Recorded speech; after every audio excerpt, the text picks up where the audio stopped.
Chairman Korangi town محمد نعیم شیخ کی زیر صدارت کرنگی ٹاؤن کونسل کا 13واں اجلاس منعقد ہوا، جس میں مختلف اہم قراردادوں اور ترقیاتی منصوبوں کی منظوری دی گئی۔ اجلاس میں Korangi town vice chairman Zarrin Awan, اراکین ٹاؤن کونسل جوسی، chairman opposition leader Muhammad Haroon, پارلیمانی leader Tanveer Abbasi, director council Korangi Muhammad Tauheed Chauhan, director admin Asif Ahmed اور ٹی ایم سی افسران سمیت دیگر معزز اراکین نے شرکت کی۔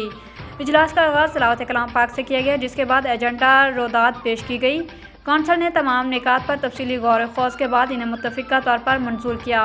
اجلاس میں 11ویں اور 12ویں اجلاس کی روداد کی توسیع کو منظوری دی گئی۔ فلسطینی قیادت کے حالیہ بیان کے خیر مقدم کرتے ہوئے کہا کہ پاکستان کے عوام ہمیشہ فلسطینی عوام کے شانہ بشانہ کھڑے ہیں۔ ترقیاتی منصوبوں کے سلسلے میں کونسل نے درج ذیل اقدامات کی منظوری دی۔ یونین کونسل نمبر 1 کشوم آباد میں امیر حمزہ پارک کی تعمیر اور بچوں کی تفریح کے لیے جھولے لگانے کی منظوری۔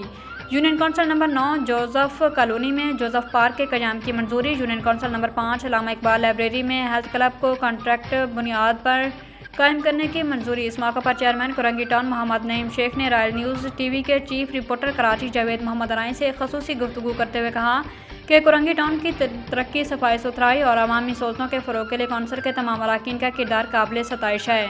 چیئرمین کرنگی ٹاؤن محمد نعیم شیخ نے مزید کہا کہ عوامی فلاح و بہبود کے منصوبے ترجیحی بنیادوں پر مکمل کیے جائیں گے تاکہ علاقے کے عوام کو بہتر سہولیات فراہم کی جا سکیں۔